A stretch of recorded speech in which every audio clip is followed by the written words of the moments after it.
Assalamualaikum warahmatullahi wabarakatuh. Perkenalkan, nama saya Aisyah Aurelia Bintang Aryana dari kelas MJ707, mata kuliah Manajemen Keuangan Internasional, program studi S1 Manajemen Universitas Cyber Asia. Pada hari ini saya akan mempresentasikan ujian akhir semester saya. Pendahuluan, manajemen keuangan internasional membahas bagaimana perusahaan mengelola keuangan dalam aktivitas lintas negara, termasuk resiko nilai tukar, pandangan global, dan keputusan investasi internasional. Dalam era globalisasi, peran ini menjadi sangat penting karena perusahaan tidak lagi beroperasi hanya dari satu negara, melainkan dalam sistem ekonomi global yang saling terhubung. Dalam era globalisasi, peran manajemen keuangan internasional menjadi semakin penting karena perusahaan tidak lagi beroperasi secara terbatas dalam satu wilayah negara, melainkan menjadi bagian dari sistem ekonomi global saling terhubung. Peran manajemen keuangan internasional. Peran utama manajemen keuangan internasional adalah membantu perusahaan, khususnya perusahaan multinasional, dalam mengambil keputusan keuangan yang optimal di lingkungan global. Manajer keuangan harus mampu mengelola risiko fluktuasi nilai tukar, perbedaan tingkat suku bunga antar negara, serta perbedaan sistem perpajakan dan regulasi. Contohnya, perusahaan yang memiliki pendapatan dalam mata uang asing perlu melakukan strategi lindung nilai agar perubahan kurs tidak berdampak negatif terhadap laba perusahaan. MNC dan teori keunggulan komparatif. Munculnya perusahaan multinasional telah mendobrak doktrin teori keunggulan komparatif yang menyatakan bahwa perdagangan internasional terjadi karena perbedaan efisiensi produksi antara negara. MNC tidak hanya memproduksi berdasarkan keunggulan alam suatu negara, tetapi berdasarkan strategi global seperti biaya tenaga kerja, kedekatan pasar, dan stabilitas ekonomi.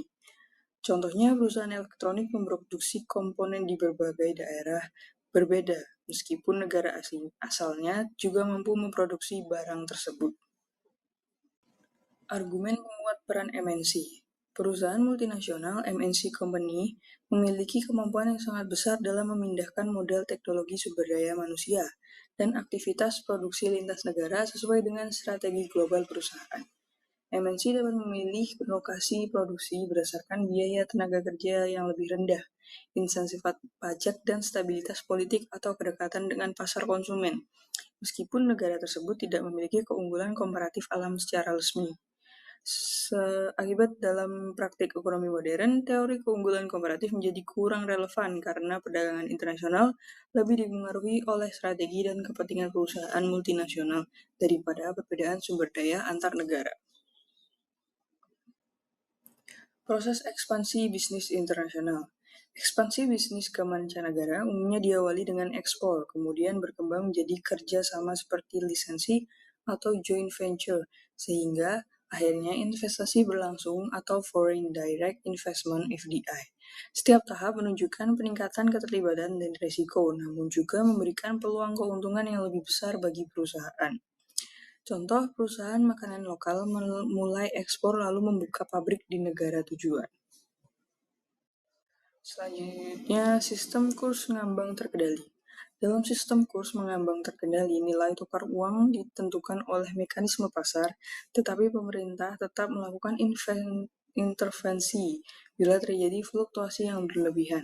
Sistem ini bertujuan menjaga stabilitas ekonomi nasional tanpa sepenuhnya menghilangkan peran pasar valuta asing. Fluktuasi kurs dalam sistem terkendali. Meskipun terkendali, kurs tetap dapat berfluktuasi tinggi akibat faktor global seperti krisis ekonomi, perbedaan suku bunga, dan arus modal asing. Pemerintah hanya berperan mengurangi volatility ekstrim, bukan mengendalikan kurs secara penuh. Contoh, perlemahan nilai tukar saat terjadi ketidakpastian ekonomi global. Selanjutnya, neraca pembayaran dan kurs. Neraca pembayaran merupakan catatan sistematis yang menggambarkan seluruh transaksi ekonomi suatu negara dengan negara lain dengan periode tertentu. Transaksi tersebut meliputi kegiatan perdagangan barang dan jasa, arus pendapatan transfer internasional, investasi asing, serta pergerakan modal dan finansial. Selain itu, defisit neraca pembayaran yang berlangsung dalam jangka panjang dapat menurunkan kepercayaan investor terhadap stabilitas ekonomi suatu negara. Kondisi ini berpotensi memicu aliran modal keluar dan semakin menekan nilai tukar mata uang. Oleh karena itu, neraca pembayaran tidak hanya berfungsi sebagai alat pencatatan transaksi internasional, tetapi juga sebagai indikator penting yang mempengaruhi stabilitas nilai tukar dan kebijakan ekonomi suatu negara. Pentingnya neraca pembayaran bagi manajer dan investor. Manajer keuangan dan investor memiliki kepentingan yang besar terhadap neraca pembayaran karena neraca ini mencerminkan kondisi fundamental perekonomian suatu negara. Bagi investor, informasi neraca pembayaran digunakan sebagai dasar untuk menilai resiko investasi dan memprediksi arah pergerakan nilai tukar mata uang. Perubahan pada neraca pembayaran dapat mempengaruhi arus modal asing, tingkat kepercayaan investor, serta fluktuasi kurs yang berdampak langsung pada nilai investasi. Oleh karena itu, baik manajer keuangan maupun investor memanfaatkan data neraca pembayaran sebagai acuan penting dalam mengambil keputusan pendanaan, penempatan investasi, serta perencanaan ekspansi global.